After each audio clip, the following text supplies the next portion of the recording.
Как ще хвърляте, бе? Как ще хвърляте, бе? Аре, стойте го, как ще хвърля, бе? Кой то да хвърли?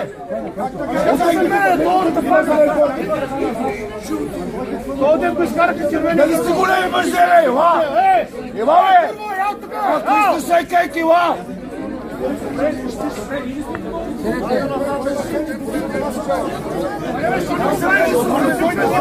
Айде, той го и не кото е! Как ще носи отговорност? Дай искаме да знаем кой е! Дай да го видим кой е! Защото ако аз хвърля бутилка, ще ме приберете! Кой това? Кой това? Я тук ма курва!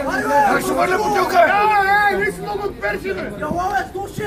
Нали това беше много натъкано, бе, майче ти шеба! На тъква е стамасура! Ще хвърлят бутилка, май!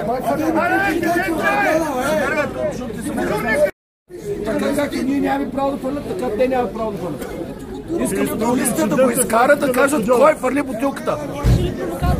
Не, не седиме тук и си говорим. Чакаме сега провокация от наша страна. Съгласно правилника на футболния съюз, провокация. Количета трябва да реагира едновременно. Дали се фърлиш със стадиона или през стадиона, червен картон, пак имаше провокация. Трябва да се направи нужното.